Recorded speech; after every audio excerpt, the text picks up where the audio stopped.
course, quite rightly.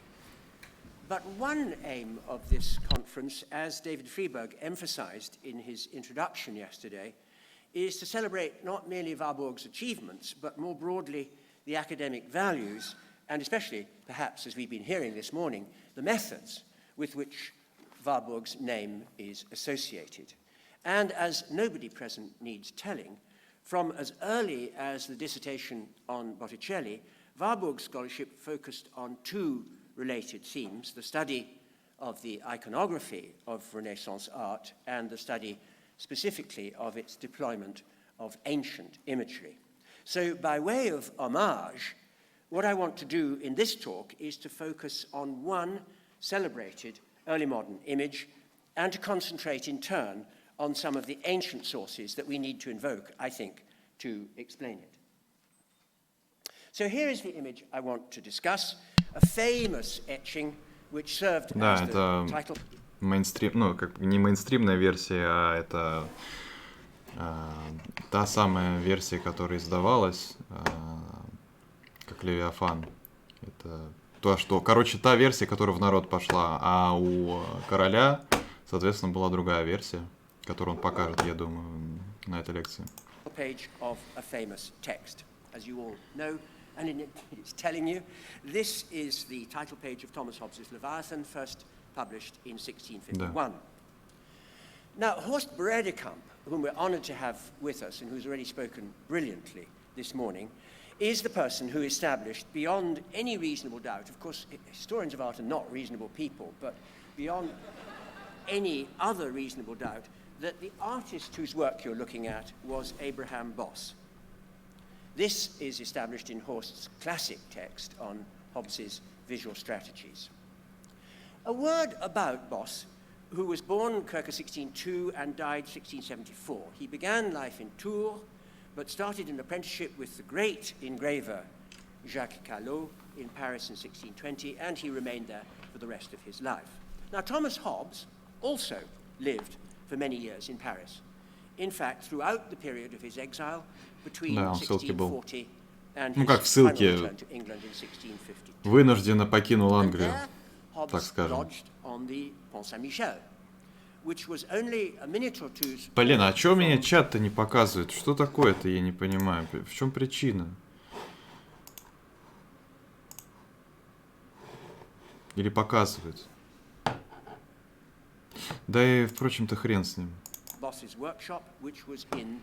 Мне видно, главное. Я даже поправлю его немножко в OBS. Чуть-чуть вот. А, он такой с рамкой типа. Окей. I got it. Thank you. Да ладно, не, я хочу с фоном, чтобы у меня фон был. Чтобы у тех, у кого есть ДВГ, так скажем, отвлекались на звездочки. Это революция в стриминге, я считаю. Так, подожди-ка, стоп, стоять. Я думаю, норм.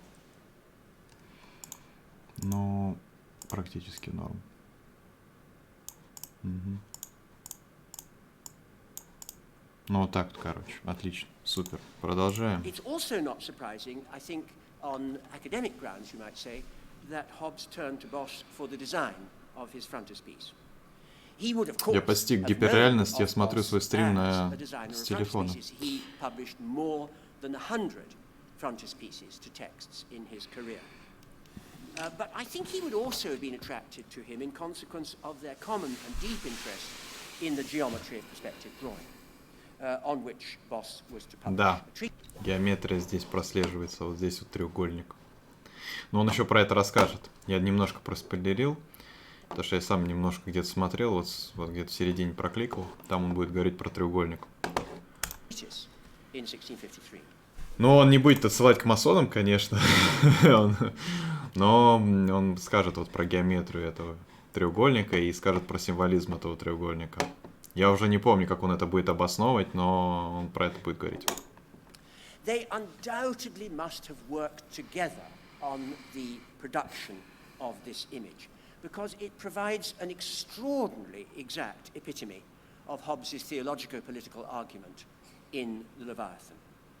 But even if you were to doubt that, what you can't doubt is that Hobbes approved of this design.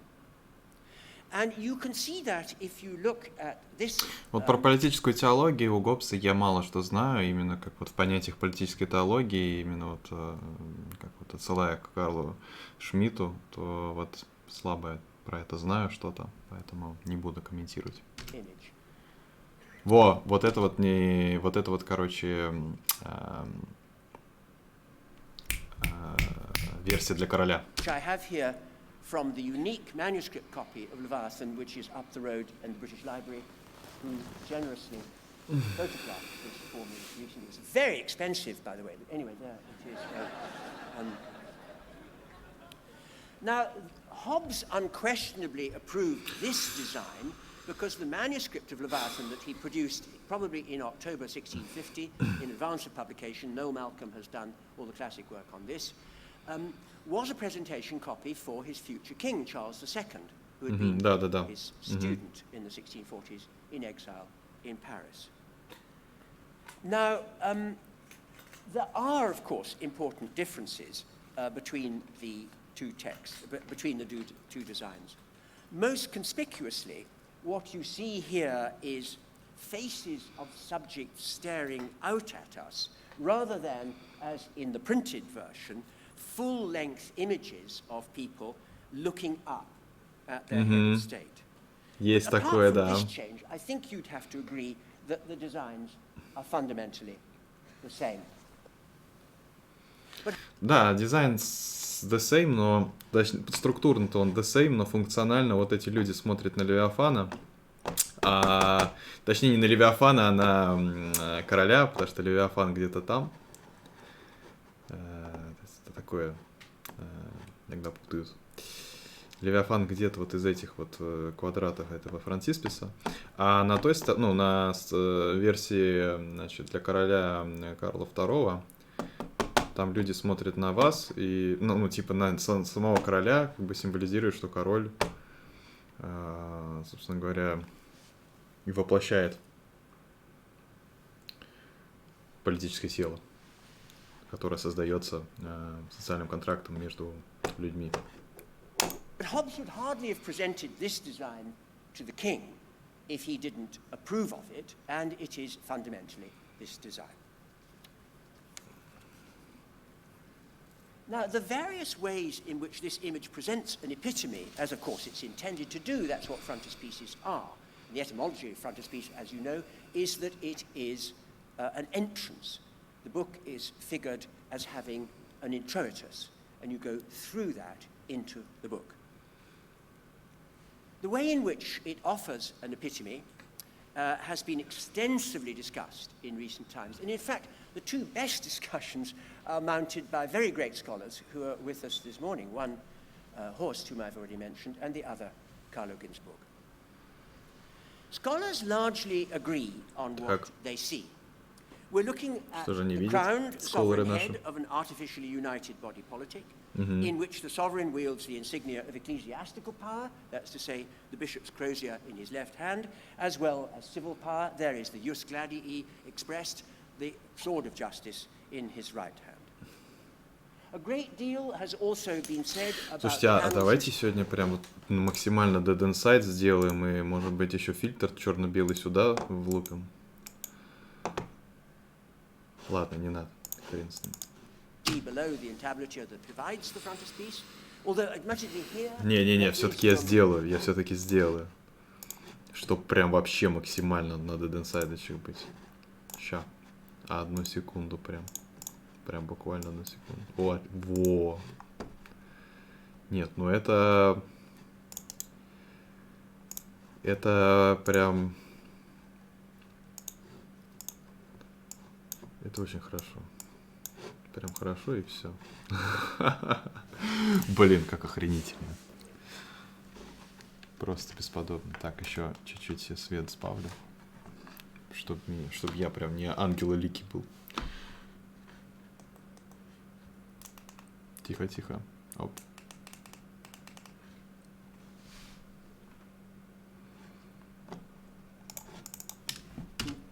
debate. I'm inclined to see a visual metaphor here, I think a powerful visual metaphor about what has to be kept under, kept beneath the city, if there is going to be the peaceful township and landscape you see illustrated above. Стоп, что-то я пропустил, еще разок. Much is said about the panels you see below the entablature that divides the frontispiece, although much is said the crowned sovereign head of an artificially united body politic, in which the sovereign wields the insignia of ecclesiastical power, that's to say, the bishop's crozier in his left hand, as well as civil power. There is the jus gladii expressed, the sword of justice in his right. Да, то есть сторона, так скажем, ну, как государство, можно так сказать, и сторона церкви объединена в этом суверене по функции. Ай, Димая, спасибо тебе за фоллоу. Я не знаю, почему у меня уведомления здесь в очередной раз не сработали, но у меня дублируется все на мыло. Спасибо. A great deal has also been said about the panels you see below the entablature that divides the frontispiece, although admittedly here there is room for debate. I'm inclined to see a visual metaphor here, I think a powerful visual metaphor about what has to be kept under, kept beneath the city, if there is going to be the peaceful township and landscape that you see illustrated above. Horst, in his wonderful book, prefers to think of this as an elaboration of the various aspects of imperium that you see above. But basically, the top half we can agree about, except that this morning I want to focus on a further feature of the sovereign head that has not been discussed. Ну, давай. You see him in another very powerful visual metaphor, armed by his own people. They constitute his arms. The people constitute the arms. So you've got a visual pun there, who ultimately uphold the crozier and the sword. But if you now focus on that part of the image, you can also see that the sovereign head of state is holding the sword and the crozier in such a way as to create two strongly marked diagonal lines. Вот он, да, сейчас про треугольник буду The говорить. impression they convey, to me at least, is that over the rectangular form of the frontispiece, a further geometrical space, a further geometrical shape is hovering. So suppose you follow these very strong diagonals, draw them out in both directions, and thus complete the shape. What will you find? You will find this. You will find that you've constructed a triangle. Иллюминаты confirmed, короче. Not merely the colossus, but the entirety of the frontispiece. Так. Notice that the triangle is not isosceles. The colossus holds the sword further away from his body than he does his crozier, so that the left Странно, как что он называет его еще колосс, потому что он именуется либо как король, либо как суверен. Вот колосс первый раз слышу, чтобы его именовали, если честно. Longer than the right. If you want an exact classification, which I'm sure Hobbes would have done, of course geometry is his favorite art, of the resulting geometrical shape, Hobbes would have been able to turn, as he undoubtedly did, to Thomas Urquhart's treatise, the famous treatise on triangles that he had published in 1645. And from Urquhart's classification, you learn that this is a Zemanoro. It is one of the 6 types of oblique triangle. Так. That's deliberate. Подожди, стоп. Один из 6 видов таких треугольников, простите, что? Так. Так. The left side is longer than the right. Я, кстати, не заметил. Я думал, он равносторонний. Ну, типа, как... Что подобное... Ну, типа... Ну да, подумал, что он равносторонний треугольник, но на самом деле нет. Левая сторона действительно длиннее правой. Ага, да, видно. Охренеть. Вот этого я не помню, не заметил. If you want an exact classification, which I'm sure Hobbes would have done, of course geometry was his favorite art, of the resulting geometrical shape, Hobbes would have been able to turn, as he undoubtedly did, to Thomas Urquhart's treatise, the famous treatise on triangles that he had published in 1645. And from Urquhart's classification, you learn that this is a Zemanoro. It is one of the 6 types of oblique triangle. Окей. That's deliberate. because otherwise you'll keep staring at it, and then you won't listen to these pearls of wisdom. Ну да, естественно. Иначе вся лекция бы полетела. Now, what I want to bring out is that for Hobbes's original readers, this superimposition would have created some powerful symbolic resonance. Вот, в чем символический смысл, я не помню. The first is this. They would have been accustomed to hearing Britain described as a triangle. As far as I can see, one of the earliest usages, anyway, the earliest known to me, and it's from an extremely famous text, so it may have been predated, is John Lilly's Euphues of 1580. The section called Euphues' Glass for Europe, which of course was a source of a great movement in literary studies of the time called Euphuism, begins by referring, I quote, to this island now called England, heretofore named Britain, which is in form like unto a triangle, being broadest in the southern part and gathering narrower and narrower till it comes to the furthest point of Cape Ness. Ёб твою мать, неужели это реально, типа... Ё-моё, неужели это реально отсылка на то, как... ну так, грубо геометрически Великобритания выглядит, или... Не, ну это вообще гениально тогда. Нолан гений, Кодзима гений, как говорится. Так. Ага, окей. Geography, but there is the image of a triangle. Фух. That way of thinking about Ну, Евгениально, маэстро. was very much taken up in the next generation. It's a great feature of the next generation of printing, and I can't fully understand why it should be, but quite suddenly there's a kind of rage for the having of gazetteers. That's to say, gazetteers of countries in which they're surveyed and they're described. They're sort of physical and political geographies. The best known, I suppose, is Botero's Relazioni Universali, which was translated into English as early as 16. Ну давай уже говори, что это прямая ссылка на Великобританию, это треугольник. Published in 1615. В принципе, не There are нужны many such подробности. compilations in the next generation, and they all have a certain pattern. They all begin by offering an explication of the etymology of the name of each country, and they follow that with an account of the shape and the size of the country. Блин, ну Several охренеть. countries are described as triangular, but everyone agrees that the triangle is Great Britain. Here is John Norden, Speculum Britanniae, Великий 1593. треугольник. The form of The Great this Triangle. island is triangular, much like Sicilia. Окей.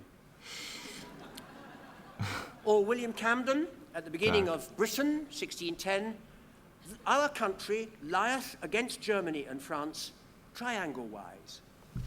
Or, of course, Mercator, in the Historia Mundi, in the English version of 1635, I quote, the figure Фиолетовый с of моего this айфона не country передается is на вебку, triangular, видимо, потому or что все three-cornered, and черно-белое. it runneth forth into three several angles. Великую мысль я сейчас высказал. So I'm конечно. suggesting that the hovering triangle is there in Так, part давай. to alert potential readers. No, this is the introitus, that you're a potential reader. You've Так. already been alerted to something that Hobbes is going to tell you several times in the text, which is that this is not just an abstract work of political philosophy. This is, as he says, a book for the English. So you have a triangle. Ну, тут тогда странно, потому что как бы, работа Гоббса, она-то... Ну, в принципе, она используется оптику такую, очень теоретическую. Это не политика историческо-философское, ну, не произведение, а работа. И странно, как это объединить в себе, что это, в принципе, книга для англичан. Я так понял, что он говорит, что это типа как пособие, как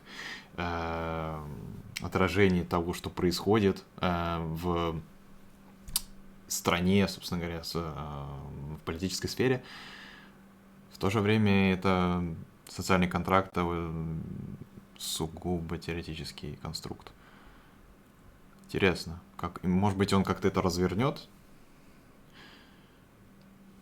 Хотя, с другой стороны, мы можем увидеть какие-то вещи в реальном мире, которые мы без теоретической оптики никогда не увидим. Ладно. Давай дальше слушать. But to Hobbes's original readers, the hovering triangle would have conveyed a further message of far deeper symbolic significance. 3 sides, Так. 3 angles. The triangle had in the 3 sides, 3 angles, 3 heroes to save the world. past generation, Извините. but for the first time, become the recognized symbol of the Holy Trinity. And thus Точно. become a standard means of alluding Гениально. to the nature of God. Так. This way of А дальше? explicating the Trinity was first popularized in England by late Elizabethan and Jacobean divines. And if you ask Ну why тут тогда they- получается символическое наслоение. И Бог в виде Троицы, и Британия сама. Либо это не наслоение, а разные интерпретации, которые он предлагает. Он просто не разделил их. То есть он прям подряд эти интерпретации говорит, что немного запутано. В том плане, что как это... Они какие-то демаркируются, или это все в одном...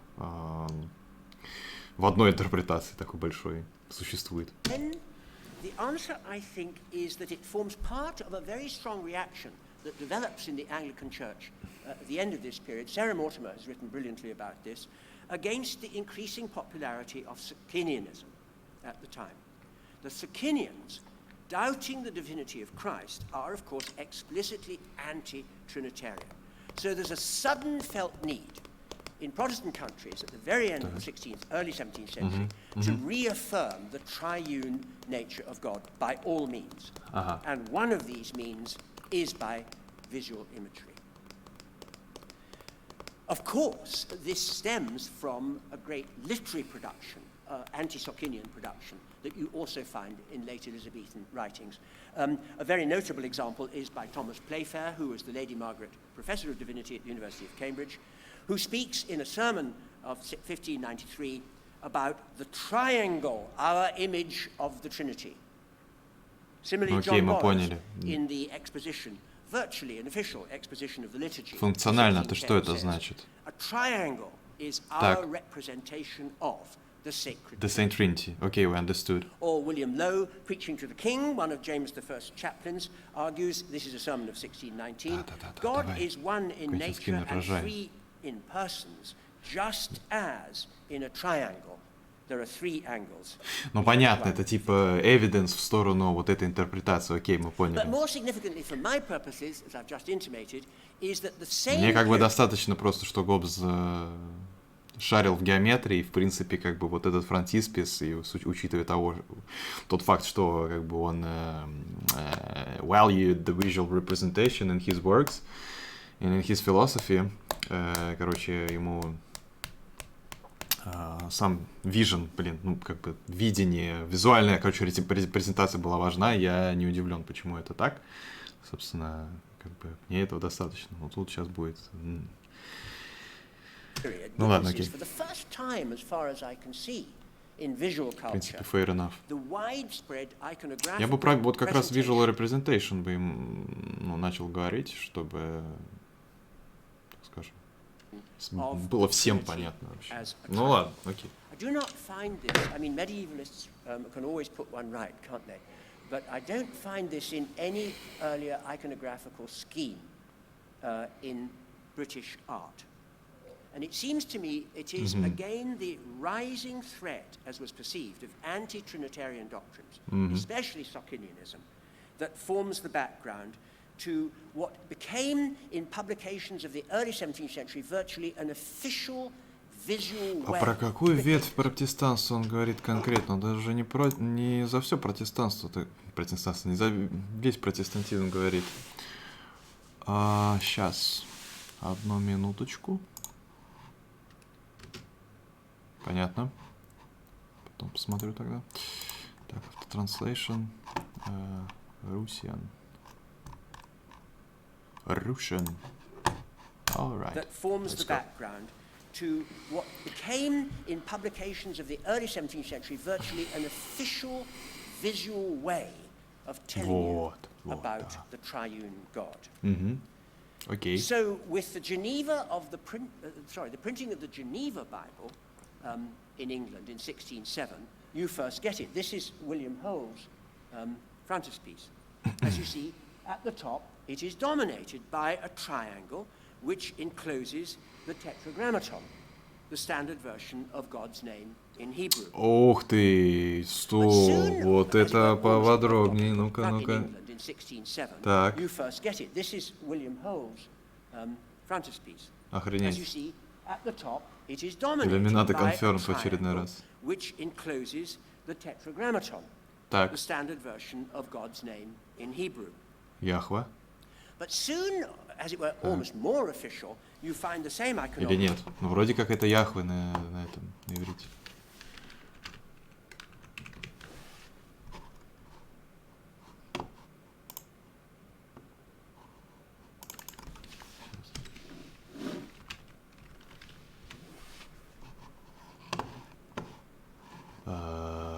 Хибрю, пожалуйста. Так. Ну да, это оно. Вроде бы, да? Ну да. In printings of the Book of Common Prayer. The earliest of these is 1618, and it's the first of many that similarly displays a triangle, in this case surrounded by clouds, and enclosing once more the Tetragrammaton. So there it is, again, dominating the scene. You find it also in treatises on angels or anyone else who might be a messenger of God. So, for example, here is Thomas Hayward's treatise on angels, 1635. Here again you see a triangle surrounded by clouds, across the center of which... А вот эти кружочки это что? Ну это понятно. Это понятно, Бог. А это типа...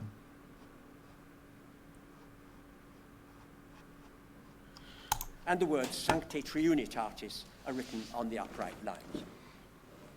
But now, the most striking official reaffirmation of the doctrine is to be found when the authorized version of the Bible, that's the 1611 version, was printed for use in Scotland. Of course, this is a sensational moment, really the beginning of the English Revolution, the attempt to impose Anglicanism upon the Scots people. And here is the document that really did it.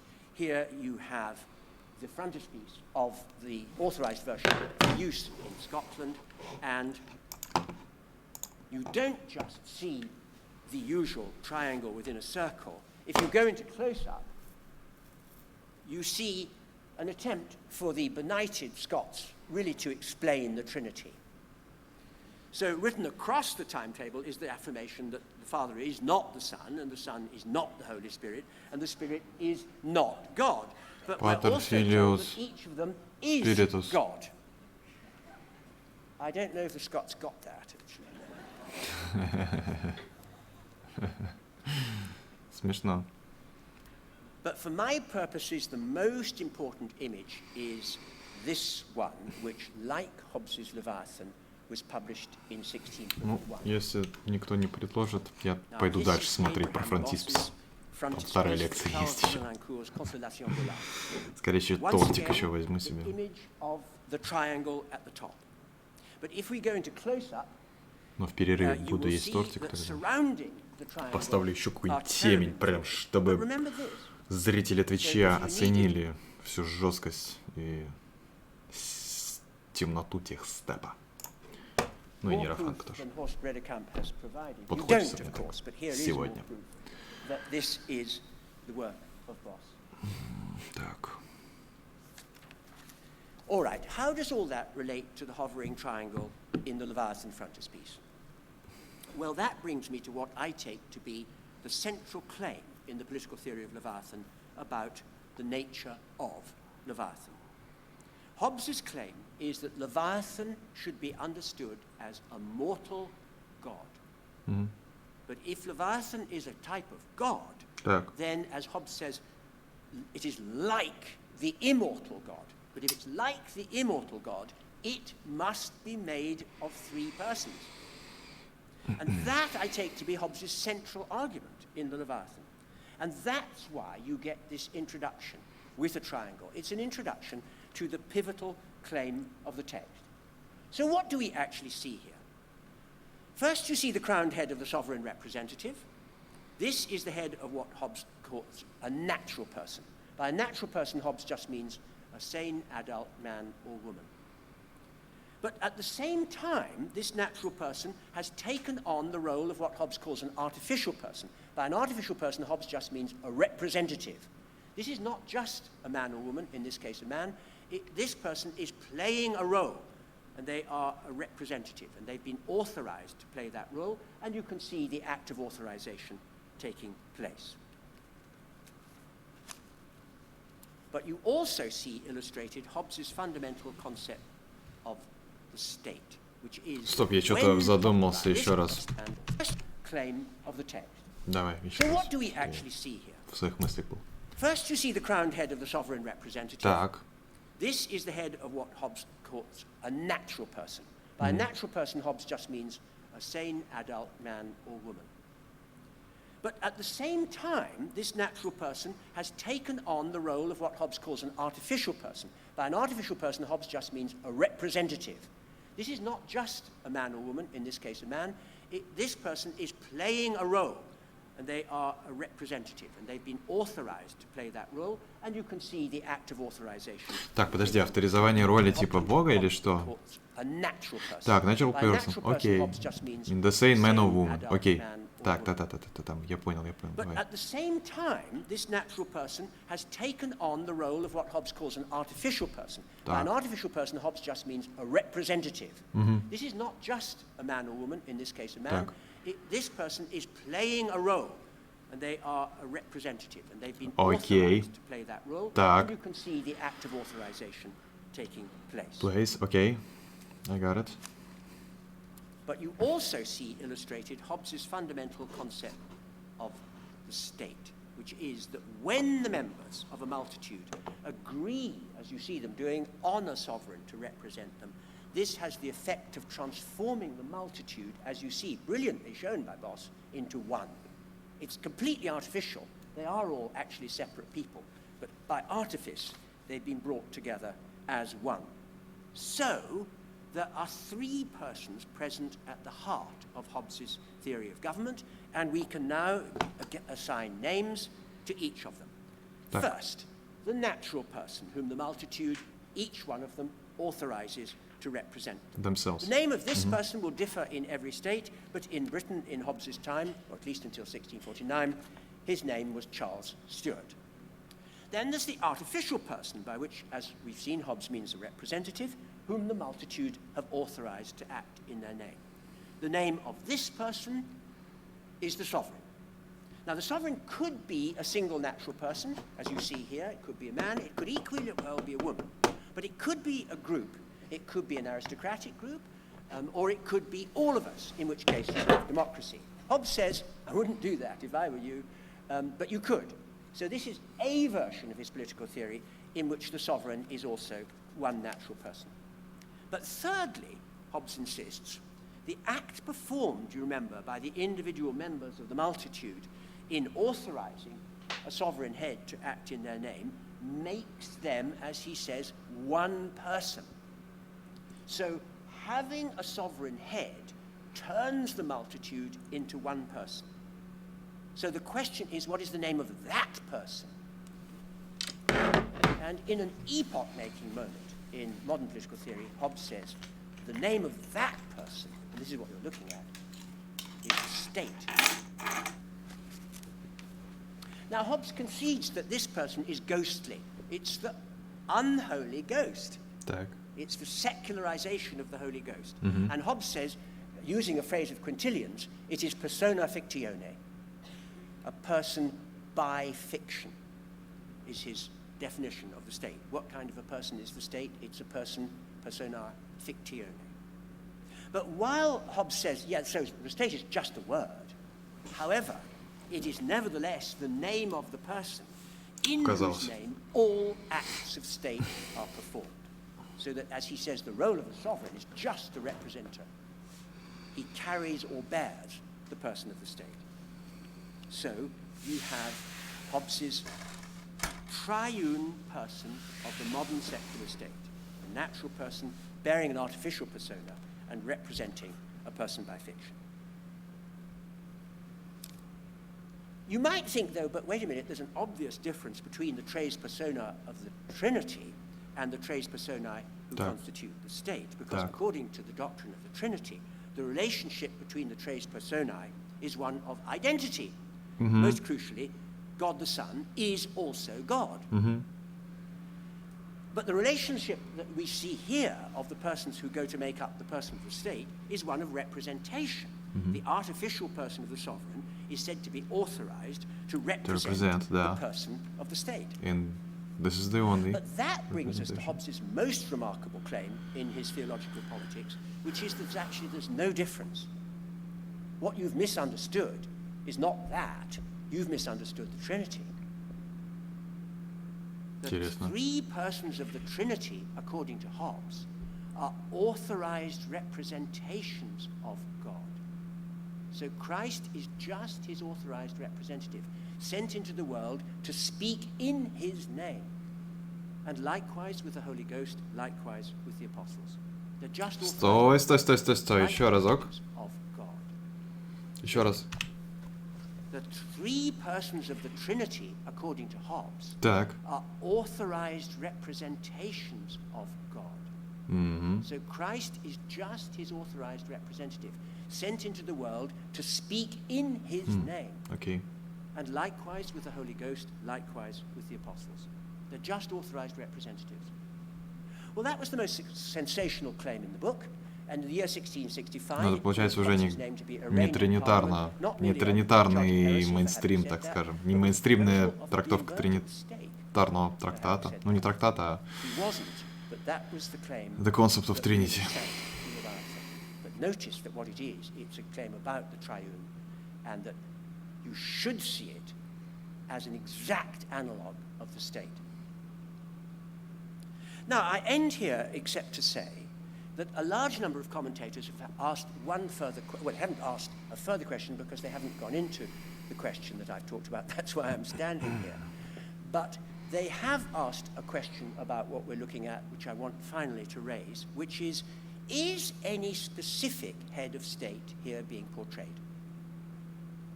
Well, most commentators have said, oh, absolutely, absolutely clear. Brown, Corbett and Lightbone, Goldsmith, Martinique, Strong, Gamboni, several more recent writers. They all say this is a specific head of state, and it's Oliver Cromwell. Except that some say, no, it's not, it's Charles II. Так. And Brown says it's not either of those, it's Hobbes. Прикол, well, почему? Anyone knows that Hobbes was never head of state. You might ask, is this Cromwell or is this Charles? And there's been a great deal of ink spilt on that question.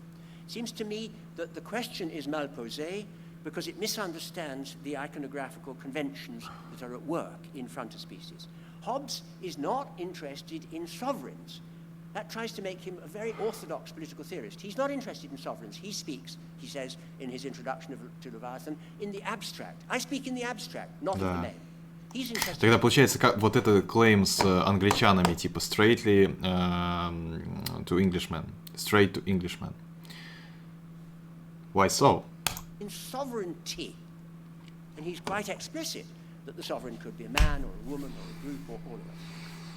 For convenience alone, he shows it as the natural person of a man. And that's what he asks Boss to present. Now, here I end. Boss was very often asked to show images of kings in his frontispieces. And when he does so, he always produces the same basic image. It's a long-haired, straight-nosed, heavily moustached, short-bearded man wearing a closed imperial crown. We've already seen it on the left there. Although this is not going to come out well, I'm going to put it into close-up. But there he is. Now, there's Leviathan. Look at that moustache. Look at that nose. Look at that crown. Okay. Look at that hair. We see. It is a sovereign. Thank you very much. Thank you, Queenie Skinner. What an interesting lecture you've given.